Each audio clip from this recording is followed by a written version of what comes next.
What's up, everybody? Welcome back.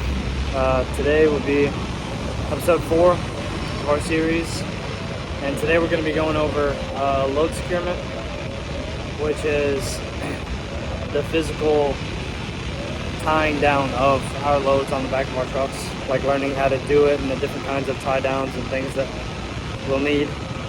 So on Saturday, we had a brief instruction period inside the classroom about different types of procedures and how we would use which kinds of chain straps, different kinds of dunnage for each different kind of load.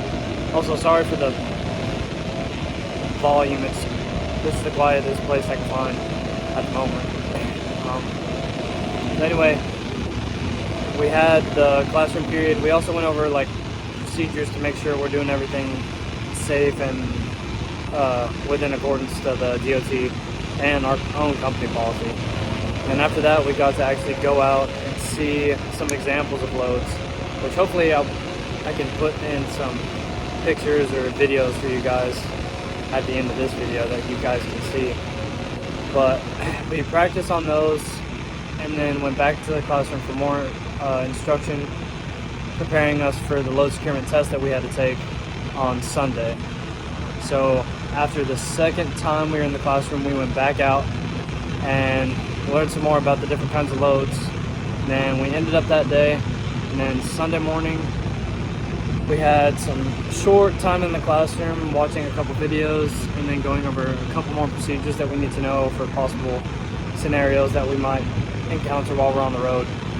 And then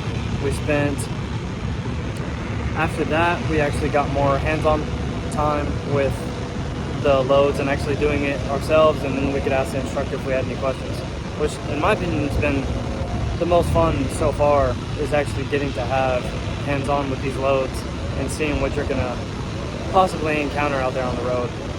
After that we got to go back in the classroom and go over the test before we take it and make sure we know everything that we need to know before starting this test. And then Sunday was a pretty short day. We went over a couple more things right after we went over the test questions, and then ate lunch. After lunch we came back and we took our test.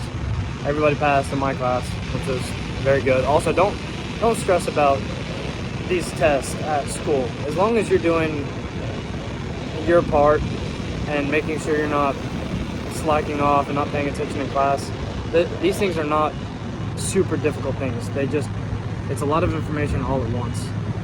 And as long as you're paying attention, you're going to keep yourself safe and everybody else safe on the road. And of course, everybody's going to make mistakes too, which is part of the whole learning process. It's just make sure you're listening and you know what your instructors were talking about, and then the test and everything else will just fall into place.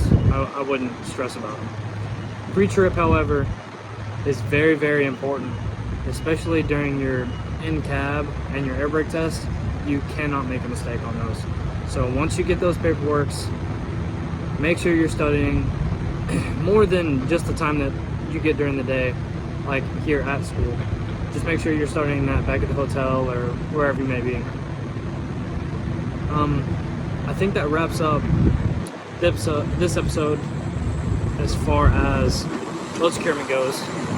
So next week we're going to have actual driving time, so being in the trucks, and that'll be an exciting video. So I look forward to recording, and I'll catch you guys on the next one. Thank you for watching.